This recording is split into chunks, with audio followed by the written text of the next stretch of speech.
Chapter 1. The Monster from the Deep. I am Professor Aronnax. My job is to study everything dead or alive under the sea. I see beautiful and ugly things down there. But there is one strange experience that stays in my mind like a nightmare.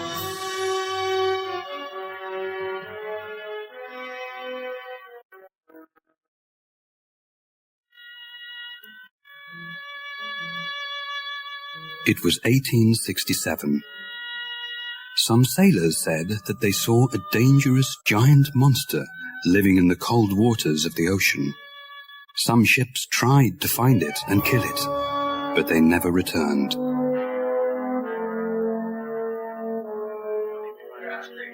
People said it looked like a whale. It was 300 feet long. Water came out of its back. It was like a big underwater explosion. The largest whale was only 180 feet long, and if these men were right, this was even larger. I was famous because I was the writer of a book called The Mysteries of the Great Ocean Depths. When the captain of the American ship, the Abraham Lincoln, decided to leave and look for the monster, he asked me to go with them as an expert. The idea was very exciting. I invited my faithful assistant and good friend, Conseil, to go with me. He always helps me to organize the names and places of the wonderful, strange sea creatures that we find in the oceans of the world. He accepted the invitation, and we got ready to go.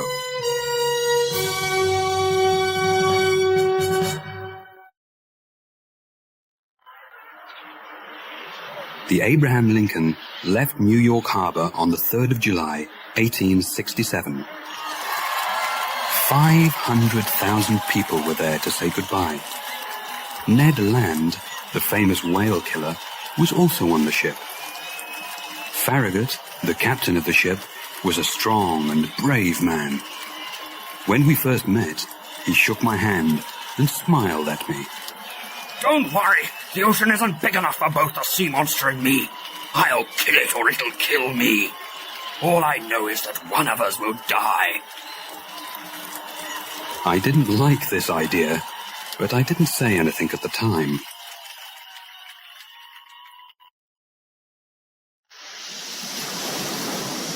We sailed for 3 months, and we never saw the creature once. The men wanted to find and kill the sea monster, but after all this time, everyone on the ship started to believe that there was no monster. And then, it happened.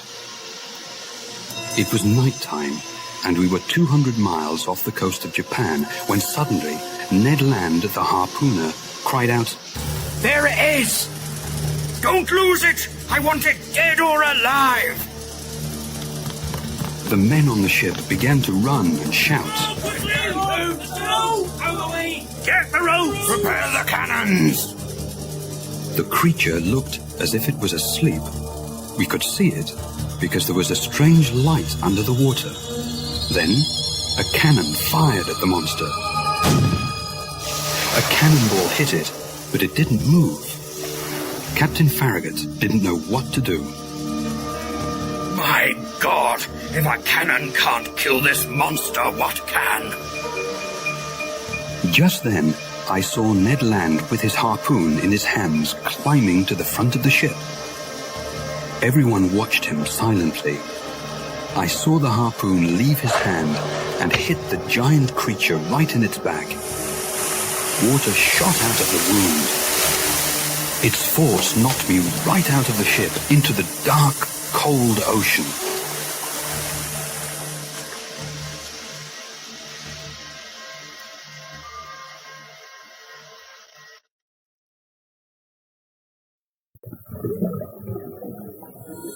Chapter 2. Saved from the Ocean. I found myself underwater. It was very cold, and I tried hard to get to the top and breathe. When my head was finally above the waves, I saw that the Abraham Lincoln was more than 100 feet away. Help! Help! No one could hear me. My clothes felt heavy in the water. I felt something touch me on the leg. I was terrified. I thought it was a shark, or even the monster. Sir, are you all right, sir? Thank God, it was my faithful assistant, Conseil. Conseil, my boy, what are you doing here? When I saw you fall into the water, sir, I felt it was my duty to follow you. But why did you risk your life to save mine? Your life, sir, is more important than mine. Thank you. You are a true friend. But what happened to the ship? I'm afraid the whale hit the ship, sir. It can't turn around. It was true. The Abraham Lincoln moved away from us.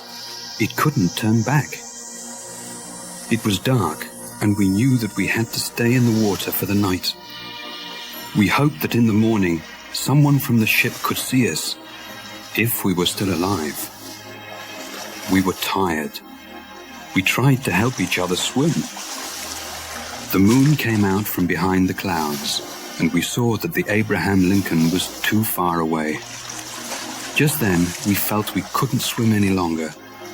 At that moment, I touched something hard. I thought it was a rock, but then I realized it was metal. Conseil and I held onto it, and then we heard a voice. Hey, over here! It was Ned Land's voice, but we couldn't see him. We tried to move onto this strange metal object to get close to him. It's me, Ned. Ned Land. Did you fall into the water too? I sure did, and it was a good thing I landed on this. I landed on the monster. Monster? You mean we're on the monster? Yes, and it's moving.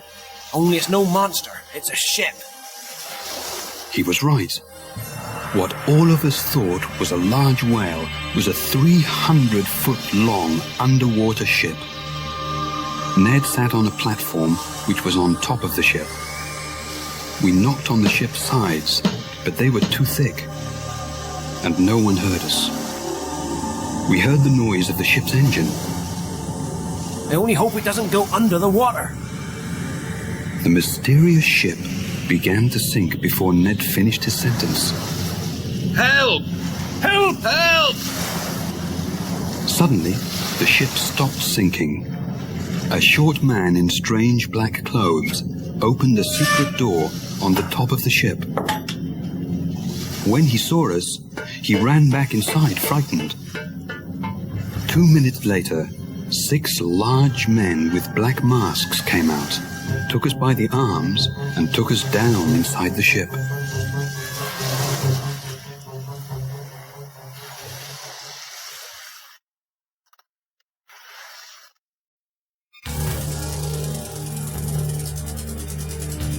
Chapter 3. Inside the Nautilus. They took us through a long, dark tunnel. We could see nothing around us. They put us into a dark room, then closed the door behind us. A light came on. The room was empty. It only had a table and 5 chairs in the middle. Ned Land got very angry. They mustn't treat me like this. I didn't do anything wrong. I'm getting out of here. Do you hear me? I want out! Ned screamed at the locked door, but no one answered his call. Don't use all your energy, Mr. Land. We may need it later. Quite right, Conseil. As usual, you speak with your mind and not your heart. The door opened again after some minutes. 2 men stood there in front of us. One was tall, with dark, serious eyes. The other was short. He looked at us without any interest. The 2 men wore black hats and shoes made from sealskin. Their clothes looked thin and comfortable. They spoke a language which I did not understand.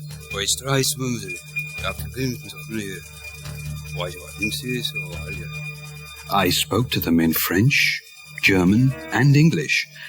I told them our story, but they did not seem to understand. Mr. Land got angry again. You listen to me. You let us off this ship, or... There's no reason to be angry, Mr. Land. It is I who should be angry with you. The tall man was calm, and he spoke perfect English. He surprised all of us, and we didn't say a word. You are on the Nautilus. I am its captain, and my name is Captain Nemo. This ship and my own life is a secret to the outside world. I do not want to see that world again. I live here under the sea. You will stay here with me, but you will have the same freedom everyone else on the ship has. What does that mean, Captain? That means that you are free to see all the wonderful things under the sea. No man in your world can ever see these things. I am saying, gentlemen, that you are very lucky. You mean we'll never go home again? That's impossible. Mr. Land, you gave me no choice. I do not want anybody to know my secret. You attacked my ship. You found me. Now you must do what I say. Ned Land was not happy at all. I can only say that I was very interested in this strange man. Where did he come from? Why did he leave our world? Captain Nemo spoke to the short man in their strange language. Then the short man left us. Then he tried to be friendly. You will not find life on the Nautilus so bad. We have wonderful food, and your rooms are very comfortable. The captain showed Ned and Conseil to their rooms, but he stopped me for a moment. Professor, may I show you something? Why, of course.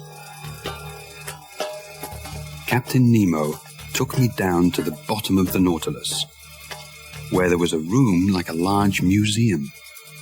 It had pictures by famous painters on the walls and glass cases with beautiful shells from the sea.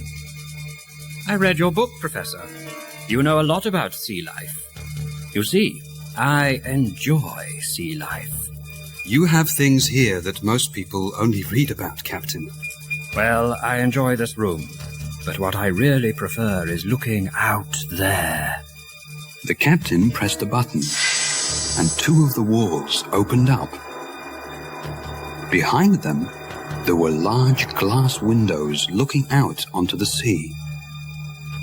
A white light coming from the ship made everything easy to see. I stood in front of the window like a small boy at the zoo, and believe me, I didn't feel at all like Captain Nemo's prisoner.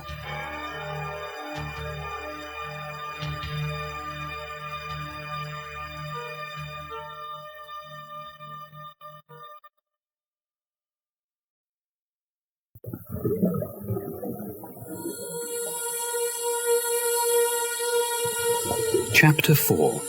Outside the Nautilus.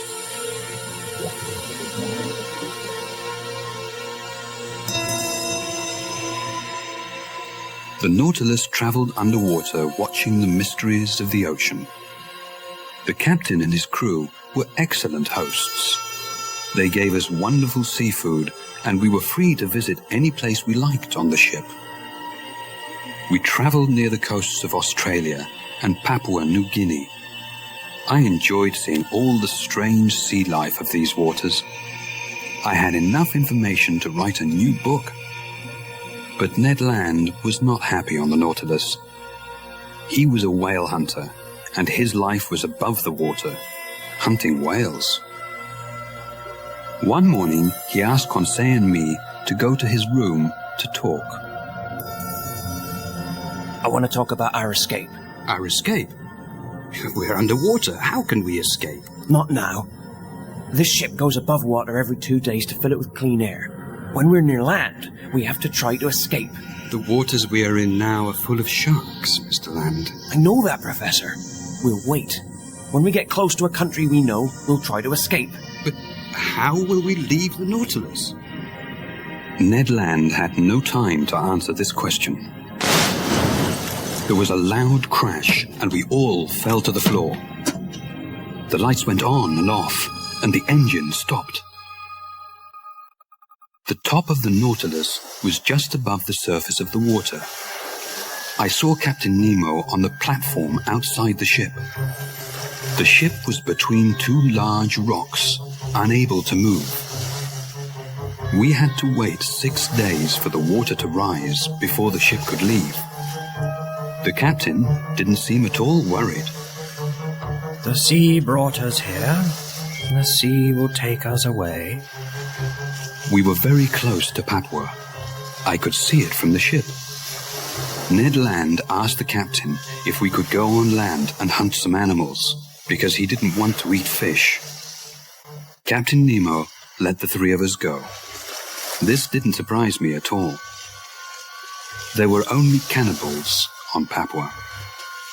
We couldn't escape because they would kill us.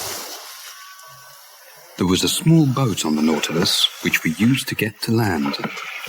Captain Nemo gave us guns, and we were all excited to return to land and feel free again.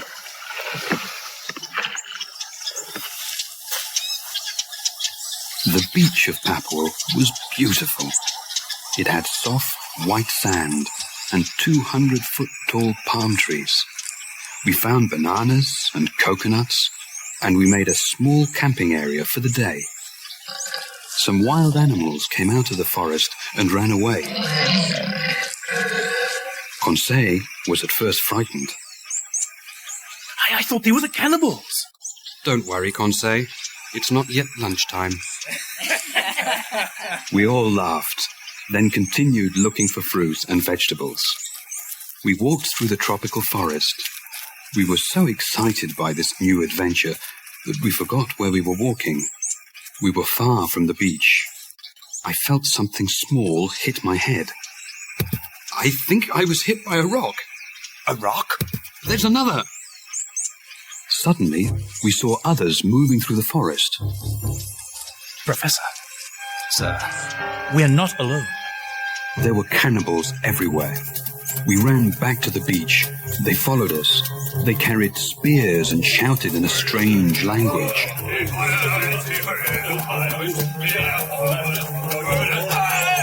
We jumped into the boat, leaving all our food and guns behind. They got into the water after us. Some of them came in their own boats. They threw spears at us, but they all missed. We jumped back on the Nautilus and went below. I found Captain Nemo in a small room next to the museum. He was playing the piano. Captain, there are cannibals outside the Nautilus. The sea, Professor, and music make me feel very peaceful.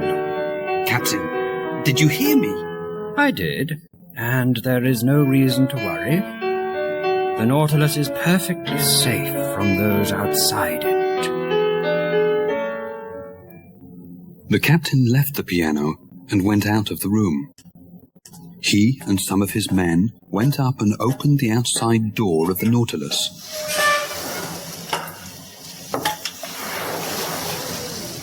Several cannibals looked down inside. One tried to get in, but when his hand touched the ship, he screamed. Another tried the same thing, and he also screamed. Soon, all of them swam away. You see, Professor, there is electricity around that door. Anyone who touches it feels great pain. I felt terrified. The captain had everything he needed to protect himself and his men. He also had everything he needed to keep us prisoners.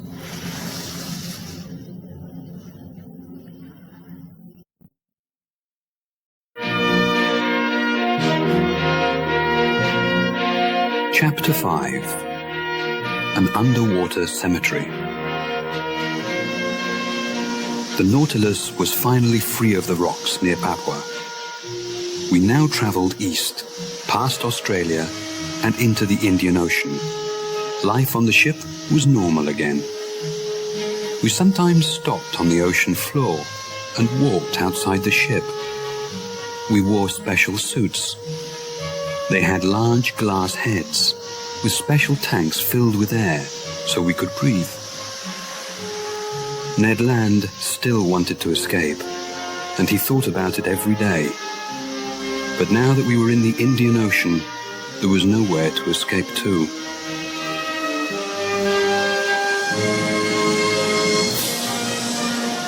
One afternoon, while the Nautilus was on the surface of the water, I went upstairs to have a look outside. I saw Captain Nemo looking through a telescope at something far away. He said something to one of his men, and the man went downstairs quickly. The captain looked very serious. I had a small telescope with me, so I put it up to my eye to see what he was looking at. At that moment, I felt a strong hand knock the telescope away from my eye. Professor, I want you to go below. You, Mr. Land, and Mr. Conseil will stay in your rooms until I say you can leave. May I ask why? No. There was nothing more to say. Captain Nemo was upset about something, and he had the power to tell us what to do. I went to my room quietly. They served our dinner in our rooms. I fell asleep quickly. When I woke up, I thought that they put something in our food to make us sleep. The next afternoon, Captain Nemo suddenly opened my door. He came in with one of his men. He looked very worried. Professor, do you know anything about medicine? Do you mean, am I a doctor? Yes. I know some things. Why? I have a man who needs help. Could you have a look at him? Of course. Captain Nemo took me to a room where there was a man lying on a bed. He had white bandages on his head. There was blood on the bandages, and the man looked very sick. He was cold and white. I told Captain Nemo that he would not live. The captain's face changed. He looked very sad, and there were tears in his eyes. May I ask what happened? The captain turned away from me. What does it matter? A man will die. Isn't that enough? Captain Nemo surprised me. At times he could be cold and serious. Then he could cry for a member of his crew. You can go, Professor.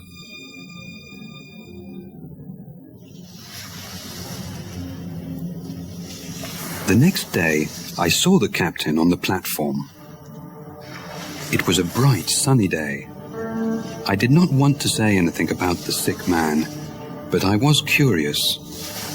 I asked him if he wanted to go for a walk on the ocean floor. He said yes, so we put our suits on and off we went. The Indian Ocean had the most beautiful rocks, plants, and fish in the world. All of us enjoyed it very much. It was like a colorful picture show. But Captain Nemo had another reason for our walk. I saw that his men carried something long and flat in a bag. They also had tools to dig with. Then we arrived at a safe area with large plants around it. They put the bag down and began digging. At that moment, I understood everything. They were going to bury the dead man. When we returned to the Nautilus, I told Captain Nemo that his man was safe where he was. Not even sharks can go there, Captain. Or men, Professor.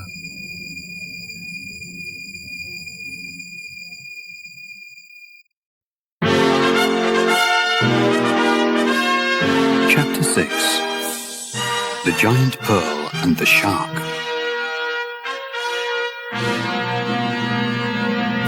We traveled in the Indian Ocean for 10 days.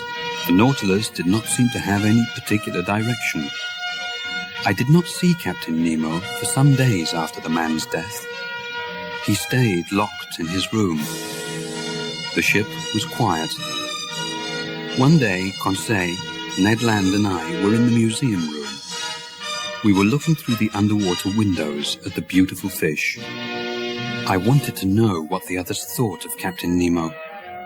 Conseil said, I think he's a scientist who never had any success. That's why he's here under the sea. He's not famous, and he's angry about that. I think he's crazy, and we will die here unless we escape. I think you're both wrong. He's angry about something. He is not free here. He loves the sea, yes, but there is something missing from his life. Maybe he blames someone for that, and I think he wants to hurt that person. As I said this, the walls closed over the side windows, and Captain Nemo walked in. Would you like to go pearl fishing? This is the richest part of the world to fish for pearls. We all looked at each other and agreed. We were prisoners, but it was exciting to see all of the mysteries under the sea.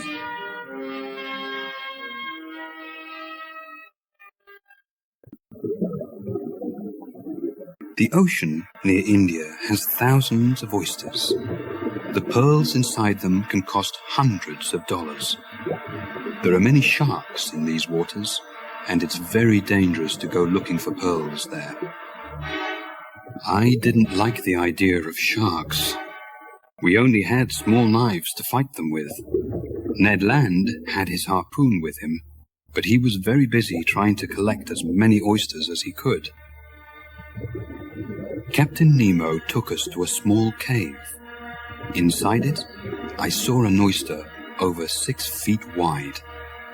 It had a pearl inside it, as big as a coconut. I wanted to take it back to the ship with us. It was the only one of its kind in the world. But Captain Nemo said no. He wanted the pearl to grow alone there in the cave, until it was truly the most fantastic pearl in the world. On the way back to the ship, we saw an Indian boy swimming for pearls. We hid behind some rocks so he couldn't see us. Suddenly, a large shark swam nearby. The boy saw it, but it was too late. Captain Nemo swam away from the rocks with his knife in his hand and began fighting with the animal. The boy looked terrified. Captain Nemo fought with the shark, and there was blood in the water. The captain looked in trouble. Immediately, Ned Land attacked and killed the shark with his harpoon. The captain was safe, and I was so surprised that I couldn't move. When we got back to the Nautilus, the captain thanked Ned Land. You saved my life, Mr. Land. Thank you. Don't thank me. I kill sharks and whales because it's my job. I didn't do it for you. Come, Mr. Land. That's a horrible thing to say. It's all right, Conseil. I understand, Mr. Land. I saw in his face that he did understand Ned Land. We were prisoners. Ned Land's only thought was to escape. Captain Nemo understood that thought. He would feel the same way if he were in Ned Land's position.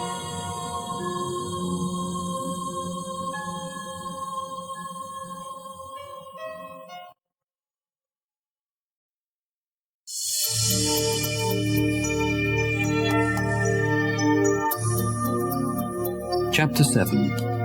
The Lost City. Captain Nemo took us north through the Indian Ocean to the Red Sea, but the Red Sea had no exit. As we got closer to Egypt, I went upstairs to the glass room at the top of the ship. It was dark outside. We were a long way under the sea. Captain Nemo turned on the outside lights.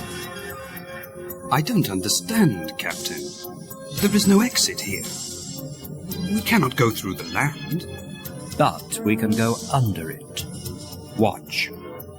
We moved down below the country of Egypt. Suddenly, I saw a large hole in the rock. A tunnel.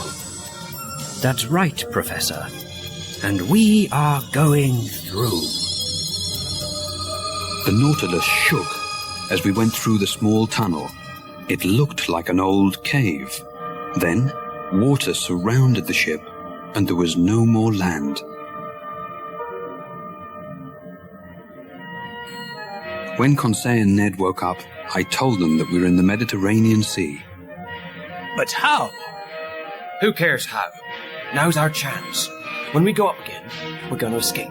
We're close to Europe, and we can take the small boat to get to land. Do you agree? I could not think only of myself. Conseil loved the sea, but I did not think he wanted to live his life there. Ned Land could not escape without our help. I agree. Only tell me when you are ready. But the Nautilus did not go near the surface of the water again for some time. In fact, we went further down. Ned Land stayed in his room. I felt sorry for him, but I loved the sea. For many hours, I stood in front of the window in the museum. We sailed through the Mediterranean Sea and entered the deep, mysterious Atlantic Ocean. The ocean became dark, and we continued to go further and further down. Captain Nemo came into the museum as I studied the ocean floor. I have a little surprise for you, Professor. As he said this, a bright light appeared from behind the mountain of rocks in front of us. What is it? Just watch. We came closer to the light, and I could see trees on the ocean floor. That's not possible. The Nautilus moved up over the mountain, and I saw that the light came from an old underwater volcano. There was no fire, but the hot lava still produced light. The light showed us part of the ocean floor. There were stone houses and ancient temples on it. I did not understand how such things could be there. It looks like a city from thousands of years ago. It is. It's the lost city of Atlantis. I looked up at Captain Nemo. He never took his eyes off the window. I looked down again. So it was true, I thought. Atlantis did exist, but only Captain Nemo knew for sure.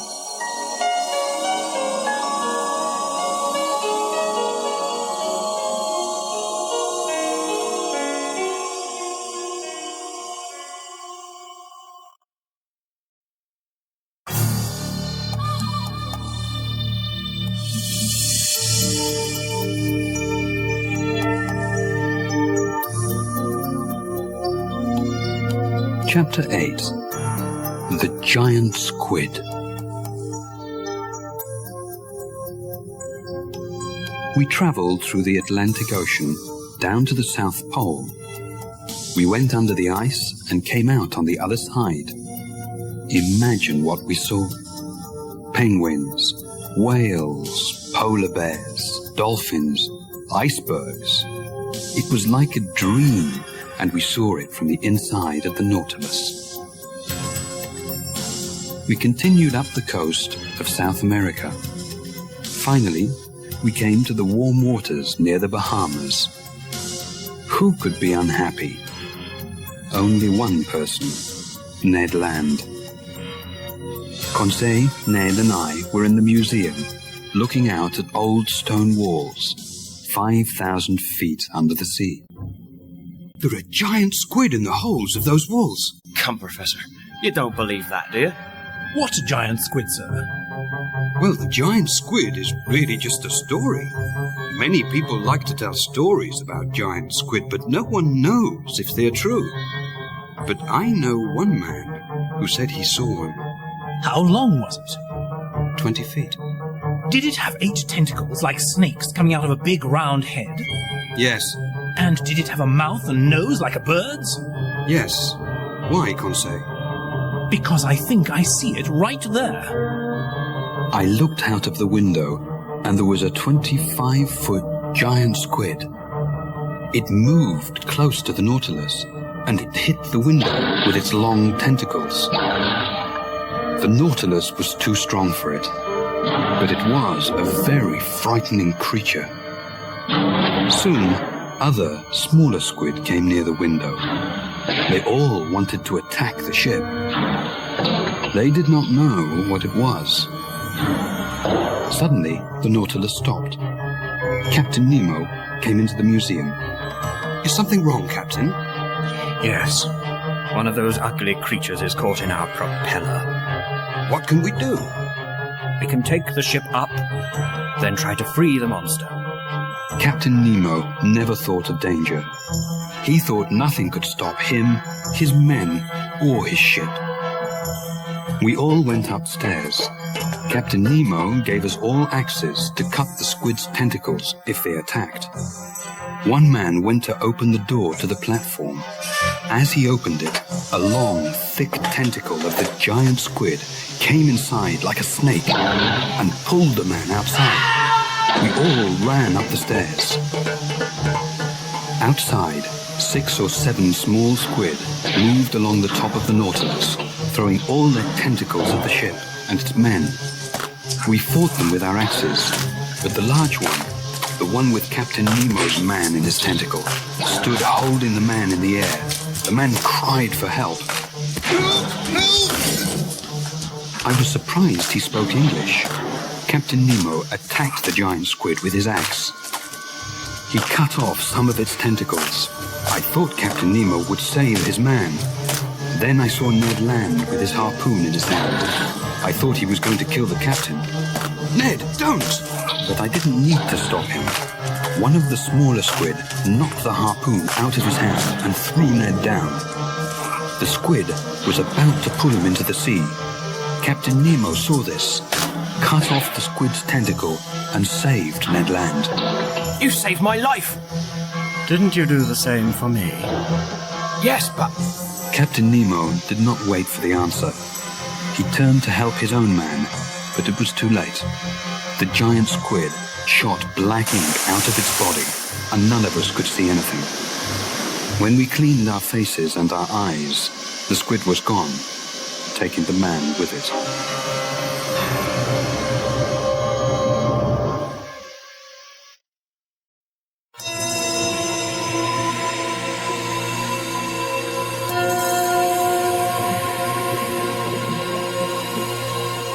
Chapter 9.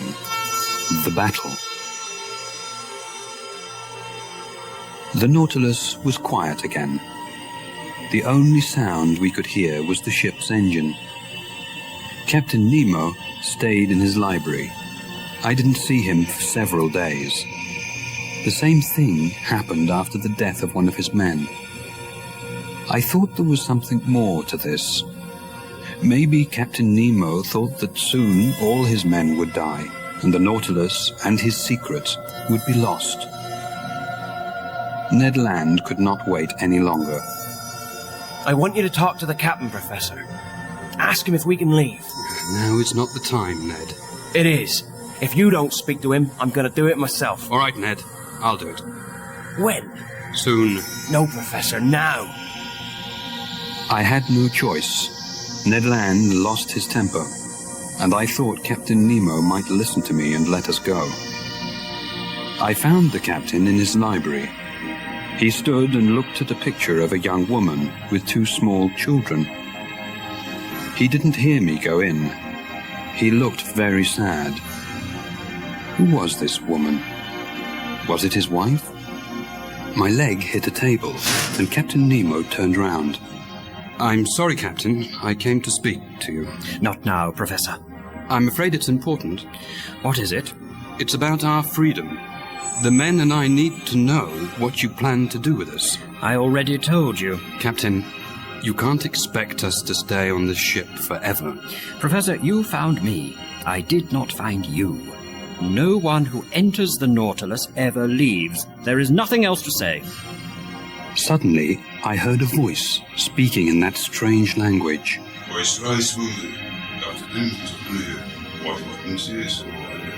The voice came from another room. It was one of the captain's men. The captain became very angry. Professor, I want you to go to your room. I left the captain, but I didn't return to my room. I went upstairs to the platform.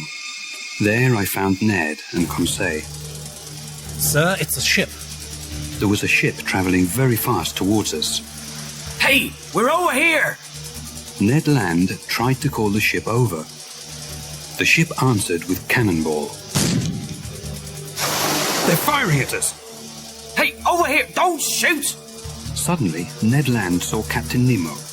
I want all three of you to go to your rooms now. The ship came closer. Captain Nemo's men got ready to fight it. This is my real enemy. They killed my friends and family. Now it's my turn to kill them. Captain Nemo put a black flag on the Nautilus, with a yellow N in the center of it. We all went down inside the ship. I watched the fight from the glass window in the museum. The Nautilus shook from the explosions of the cannonballs in the water, but it went forward, ready to attack the enemy ship. The Nautilus made a hole in the bottom of the enemy ship with its sharp nose. I saw the men on the other ship fall into the water. There was a loud explosion and then silence.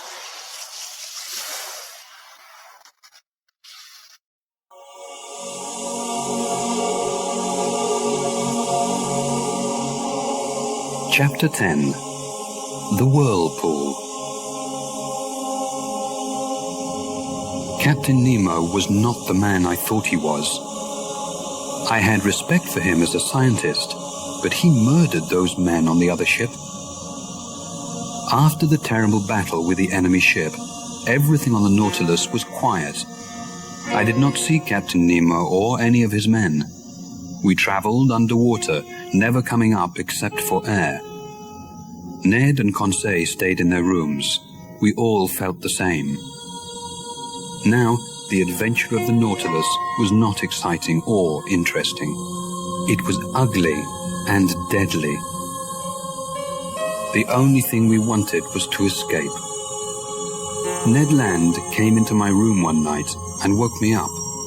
We were in the North Sea, near the coast of Norway. Professor, wake up. The boat's ready. Now is the time. Can you see land? Yes, about 20 miles away. We have to try. I agree. I'll go up first. Conseil is there. Wait for 2 minutes, then come up after me. If anyone stops you, kill him. Ned Land put a fishing knife in my hand and left the room. I looked around one more time. This was my home for 9 months. For most of that time, I enjoyed it, but now I had to leave. As I walked through the museum to the stairs, I heard music coming from Captain Nemo's library. I listened to him playing the piano, and I thought I heard him say, "Enough, oh God, enough." Those were Captain Nemo's last words.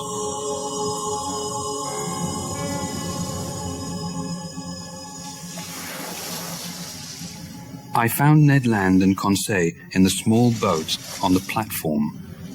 Ned worked quickly to set it free. The Nautilus suddenly began to turn round in circles. The men below began to shout. What's happening, sir? I don't know. Get ready. I'm almost finished. Suddenly, I thought I understood what the men below said in their strange language. The Nautilus was in a whirlpool. The waters off the coast of Norway were famous for this. Boats which sailed into these whirlpools never escaped. What shall we do, Professor? Don't free the boat. We'll never make it. I can't hold it. We're gonna... I heard a loud snap. Something hit me on the head, and that's the last thing I remember.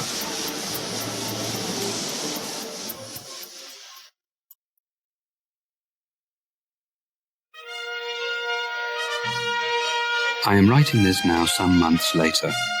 I am safe now. The whirlpool threw our boat away from the Nautilus. Some fishermen found us and took us to the shore. I do not know what happened to Captain Nemo and the Nautilus. Maybe he is still alive, living under the sea.